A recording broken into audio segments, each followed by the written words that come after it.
นี่เนี่ยตัวนี้เล็กตัวนี้เล็กตัวโดนตัวนี้ได้สงสัยมันยังดำคืออยู่เนี่ยนี่มีให้จอดเลย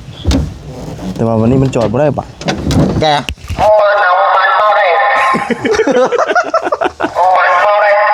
มันไม่ได้ปะเราจะฟังกันดีคือยังไงนะเตาถ่านนกคักทื่อนี่มันบ่ระเบิดบ่นี่รถเรานี่อันนี้เนาะเร็วไม่มีห้อนมันใช่นี่เนาะที่นี่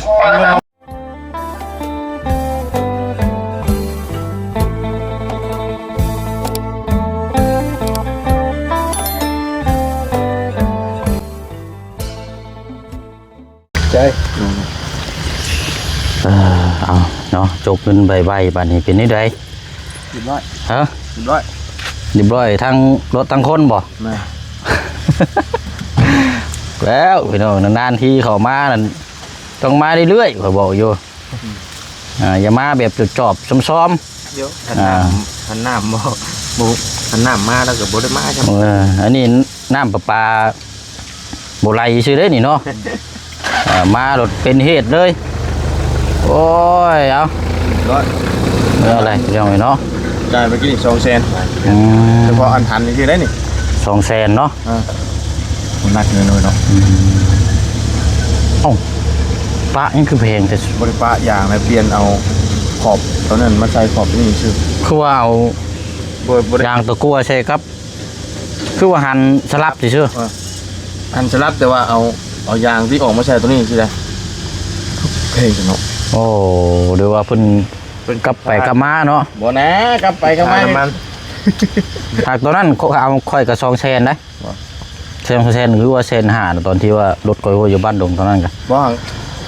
ยอมมาไปอยู่พี่แพงนะปะยงไปอย่างแต่เติมลมนี่ก็ยังแพงยอมมาลมเย็นในข้างนะ50,000บ่อยู่ชิโนเฮาจอดยางมันจะ70นะเอาเนาะกำลังกินต้มมี่บ่มีอย่างต้อนรับมาคนพากันต้มมี่เลยบ่เสียงหากันมาแต่บ้านน้องป๊อปเจ้าของบ่พ่อวะจะว่าประตูเปิดไว้เนาะปิดน้ำก่อนเปิดน้ำไว้เพราะว่ายันน้ำบ่มาอีกโอ้ยเอาเหมือนก่อนพี่น้อยสวนพักสวนมีบ่ยากกำลังปลูกไม้อยู่พี่น้อยมันเบิดแหละปลูกไม้อีกเบิดปลูกไม้กินอีกเอาเนาะทักทายสบายดีและสวัสดีพ่อแม่พี่น้องวัดสุขุสุคนเลยพี่น้องเด้อเนาะกลับเข้ามาเฮือนเนาะพี่น้องเนาะเพราะว่านี่แหละตามที่เฮาแจ้งไปคลิปหน้าเนาะทางบ่บุญเมื่อคืนนี่พากันมาอาบน้ำมาบัดไปเดี่ยวมองทางเข้าเฮือนนั่นพี่น้อยมันบ่มีเล็กบ่เช่นก็บ่ได้เคยสังเกตจักเทื่อเพราะว่าเฮาเลี้ยวสุดหลายมีแต่วิดอันนั้นพี่น้องทางบ่บุญเพิ่นมาเพิ่นบ่เหยียบไปเลยพี่น้อยผมบ่ฮู้ว่ามีเล็กนะเพิ่นว่ามีแต่คิดว่ามีแต่ยังเกาะตัวเหมาะปูนนั่นแหละเนาะตัวเหมาะปูนนะพี่น้องมันเหยียบไปเลยรถเหยียบร้อยเอาลงมาปีติดวะเส้นหนึ่งก็ประมาณ5,000 ปลายคุณประจักษ์กุกอ่างอยู่เนี่ยวิสโตนนี่แพงอยู่ได้5,000 ปลายตอนนั้นม่วงลกเลยมันล่นบ่มันล่นแน่บ่ไรมันล่นคำว่ามันบ่ล่นนั่นโอ้ยทำจิกินมันล่นช่วงมันอากาศมันร้อนมันแห้งมาหันได้มันบ่จับเลยมันล่นเอาเรียบร้อยเนาะเอายางตะกั่วใช่เนาะให้ทั้งน้องเพิ่นแล้วมาตัดให้มาตัดใหม่อีกแต่ว่าขึ้นไว้อีกเลยเนาะตัดแต่บ่นี่นะตัดเมื่อวานเมื่อก่อนนี่เด้บ่หยาคาต้องปงไว้หรอเนาะหยาคาไว้แล้วหยาคาหน้านี่แห้งไว้หน้านี่หน้าฝนเด้ตัดกัดพกตัดอีกนี่เด้ย่านงูเอาออกบัดบ่นั่นไผแก่คือเก่ามีคนมานอนมันก็สิออกไปอยู่แต่ว่าข่อยบ่นอนอีกห้องนึงวะเยอะว่าคือให้กูเลี้ยงไว้เนาะลายเดี๋ยวได้อยู่ห้องน้ำเพิ่นก็2 โตมันเพพื้นมานะมันยังหาคนมาจับเอาอยู่หัดนี่ให้เจืองเลยโอ้ยยังกระเด้วนั่นน่ะย่านบ่ลูกแก่อัปเดตส่วนพักเขาอีกก่อนเบิดไปแล้วพี่น้องเอ้ยลาน2 ลานนานตัวนี้ปลูกไม้อยู่นี่ ขุดมื้อนั้นพี่น้องเสียหญ้าอึกทึกเพราะว่าเลิกงานมาตอนแรกก็เลยมาเสียในอากาศมันเย็นๆนะพี่น้องเพราะว่าพออีตู้มารถเอาเมื่อปลูกแม่บ่ไรพี่ตู้นี่ เพื่อมือฮอด เรียบร้อยเลยติ เรียบร้อย สิเฮ็ดให้เป็นสวนแบบเฮ็ดอยู่เฮ็ดกินอยู่นี่เลยพี่น้องตัวนี้เบิดก็แม่นว่าต่อเบิดแม่นต่อเลย พื้นที่มันได้เนาะ เพราะว่ามันงามแน่เอาตัดมาเบิ่งหม่องเหตุเกิดก่อน เนี่ยนี่ใจเด้อ บอกแล้วนานๆทีมาเนี่ยมัน นะ แข็ง ประตูก็เปิดซ้ำนี่นะพี่น้องเลย มานี่แล้วข่อยก็เปิด เปิดเลนมาเปิดกระเลนมาชิแล้วนี่ คล้ายๆว่า เปิดตัดทอดพี่เด้เปิดตัดทอดพี่นะเป็นฮักก่อนวะ แบบเป็นฮักเข่าไปนี่ ต้องพี่ได้บ่บุนี่ เรียกเขามาพี่ได้ เปิดมาบัดตกตุยช้านี่เอาตัวตกคุมอันนี้ชื่อบ่เป็นอย่างที่วะนี่แหละตัวนี้ เล็กตัวนี้เล็กตัวที่โดนตัวนี้ได้ช่องใส่มา ยัง คืนนี้ ดำคืออยู่เนี่ยตัวนี้ตัวมันเป็นเรียบร้อยนะ มันเกจ้าว่าเป็นโมอันนี้ได้เนาะเป็นอนาโมอันนี้อนาตอนตะกี้นะเจ้าคิดเลยไปแล้วบ่ ไปนะดีเด้อ เลยไปชาเนาะเดี๋ยวตามไปน้ำหลังเด้อ โดยใจได้ มาค่อยไปโดยทางบ่อไร่พี่น้องเนาะไปพม่าแล้วกันเดี๋ยวสิมานอนอยู่นี่จักในใด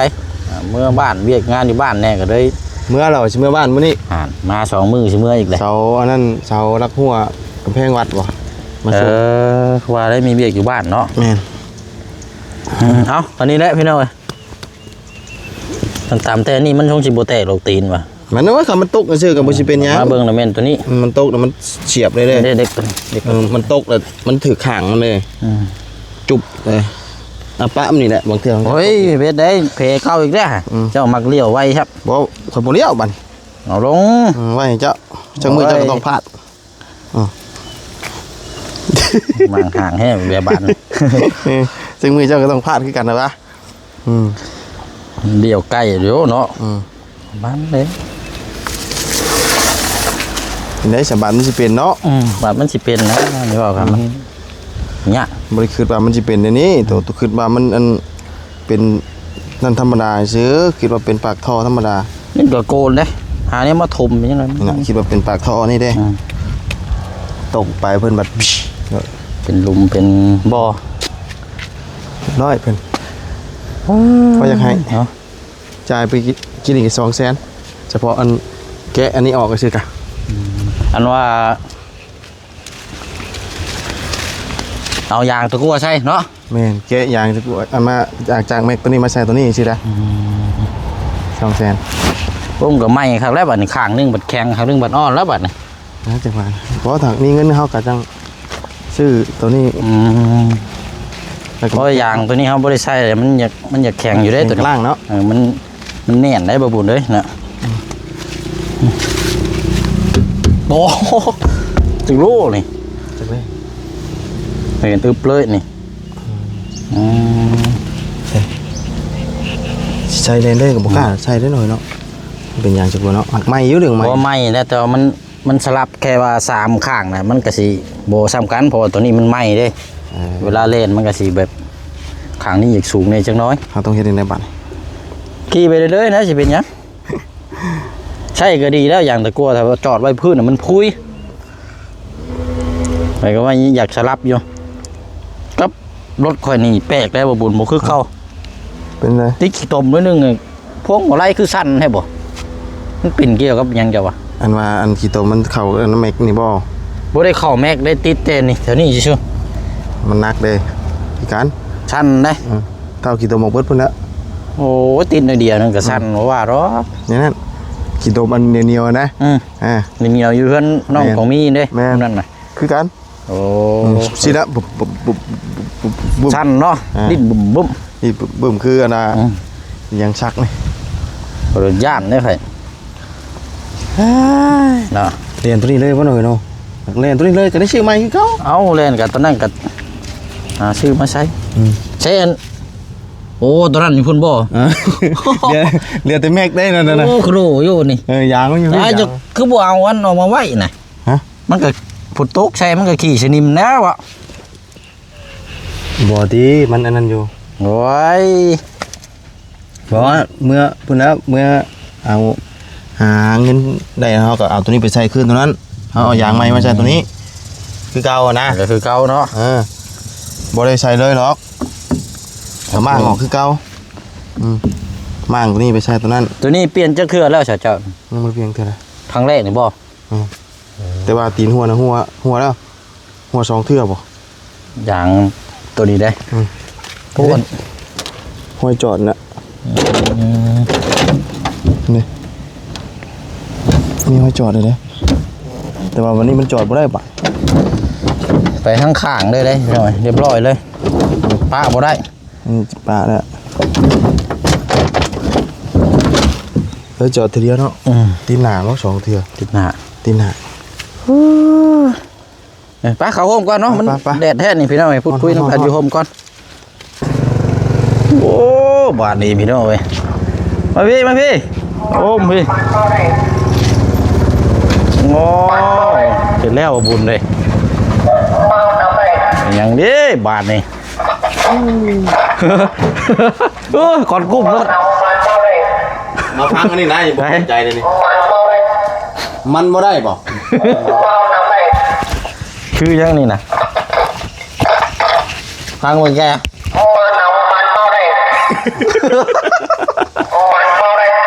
มันบ่ได้บ่ เราจะฟังกันดีคือยังนี่นะเรียนภาษาเวียด ขายซาลาเปาเลย เอาขายซาลาเปาบ่ ซาลาเปา ขายซาลาเปาบ่ได้ ขาย บ่ ซาลาเปานึกว่ากระเร็มโมเมนต์เนาะ มีตัวนี้บ่มันละ มันเลย นี่เด้นี่เด้ มัน มันยังอยู่นี่ มันขายดีเนาะโซลานี่ โอ้เงิน ปอเนาะจะว่าเป็นอีกชิปนึงเนาะใช่น่ะ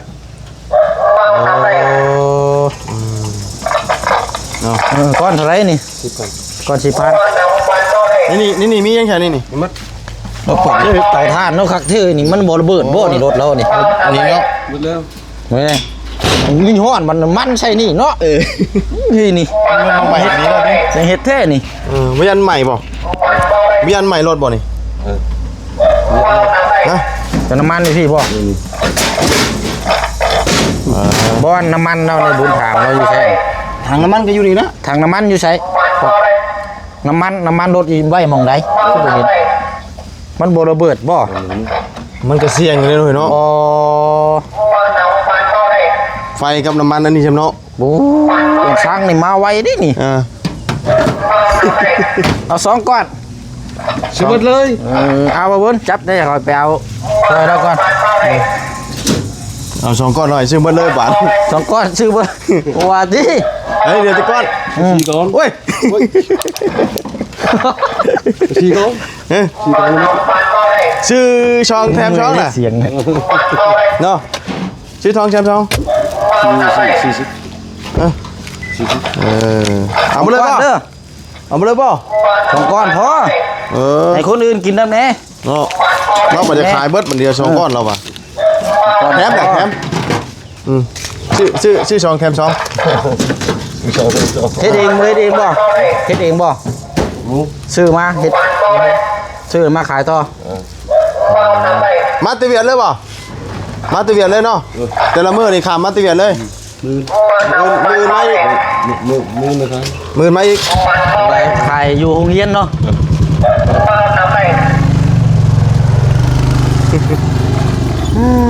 โอ้ไปยอมมันห่อนแน่เนาะ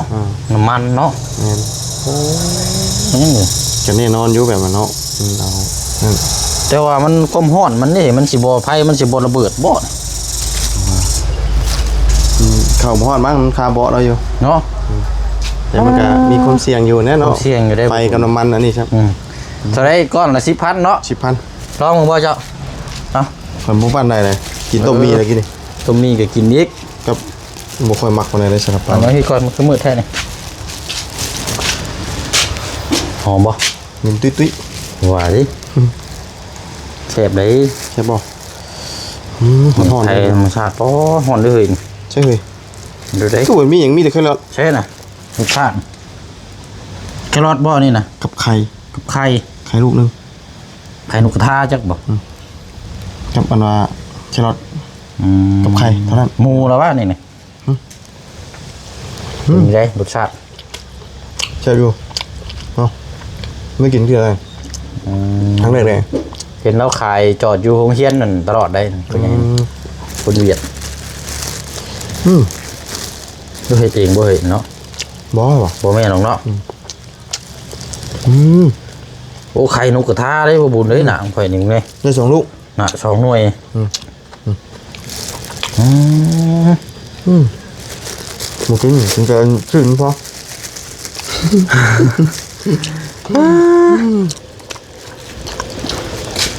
ชอบอยู่อ่ะม แต่ว่าอันนี้นี่แป้งอันนี้เนาะ แป้ง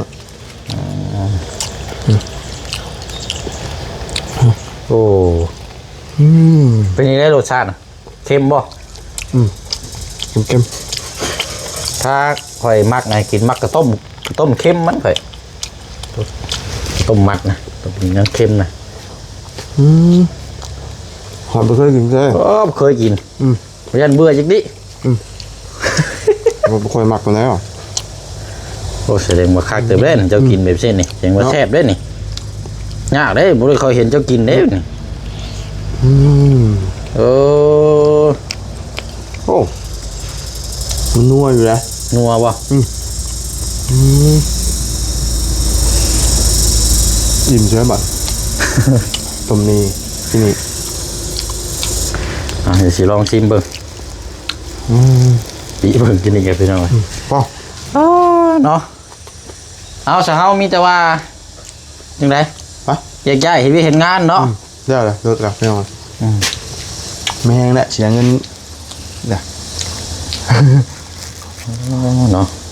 บ่คันว่าเฮาเหยียบยังว่าพอได้จอดแล้วเนาะ มา อันนี้มัน บ่เขามันบ่เข่าข้างเลยจอดเอาแล้ว เออ แต่อันนี้มันเข่าข้างมันจอดบ่ได้ เข้าอันนี้เข้าข้างมันก็ซ้ำซื้อใหม่เด้อเด้ออคือรถข่อยคันเก่าปีนั่นนั่นอยู่ที่ว่าแพ็คคู่นะไปบ้านน้องอุทัยตอนนั้นก็แบบนี้ได้ยางยังมีไหม้ด้วยวะเกาะเด็กได้นั่นก็ ของมาบุญชาละวันกันตบกันว่าอันนั้นหน่อยเดียวนึงยังแตกวะ แต่กลางมัน แต่ขอบนี่ แต่ขอบเพื่อกันบ่ แล้วก็เอายางจะกลัวใช้กัน โอ้ ว่าจะไปเนี่ยหาเงินซื้อนั่นนี่ประมาณ3 ล้านปลายมาแล้วเนาะ 3 ล้านปลายมัน5,000 กว่าบาทมันบ่มีหนี่ยากเด้มันเตะวันนี้ ยากแล้วคำวันนี้นั่นแตกใช้มันถึงล้านบาท นั่นหาสำรองไว้ แม่ เนาะ ไป ซะเนาะเขาเฮ็ดเวียกเฮ็ดงานต่อพี่น้องไอ้คนละ พี่น้องเนาะ เดี๋ยวสิเข้าไปเยี่ยมยามทางน้องมาอยู่มื้อนี้กะว่าทางพี่น้อง FC ถามหาว่ากินฮอดทางน้องสองสาวว่าซั่น ไปอยู่ได้แต่บ่พ่อ แต่ว่าอยากยากเนาะเพราะว่าน้องเพิ่นเป็นคนไปคนเฮ็ดเวียกเฮ็ดงานไปตลอดไปหน่อยมันเลยเพิ่นว่านั่นก็เป็นช่วงแรงๆตัวสิเข้าไปเบิ่งอยู่บ่ได้เนาะ มื้อหน้ามื้อพ่อมื้อมันติดเด้ มันทิศเนาะ มื้อนี้วันศุกร์บ่ มื้อนี้วันพฤหัสวันศุกร์มื้อนี้วันศุกร์ มื้อสาวเนาะ ลืมวันเลยก็ได้ เลยเลยดิเจอซาลาเปาประตูเวียดนี่เราเรียบร้อยเลย เอาตู้เบียดครับอันยางแสง ไปสาวเนาะลาพี่และน้องกันเด้อเนาะเดี๋ยวไปเวียกไปงานต่อเนาะทั้งบ่บุญกับมาอาบน้ำอาบในพี่น้องเมื่อคืนนี่มากับทั้งลุงมาอาบน้ำรถโค้งกับบ้านไส้เล็กพี่น้องเอ้ยเนาะเรียบร้อยเลยจอดป้าไว้นี่เมื่อคืนนี่หากันมาเปลี่ยนนี่โอ้ฮะนั่นแหละพี่น้องเนาะโมเมนต์เดือนหนึ่งก็เดือนหนึ่งเนาะลาพี่แล้วน้องไปก่อนบ๊ายบายเด้อพี่น้องเด้อน้องเบิดสุขุสุคนนอนสบายดี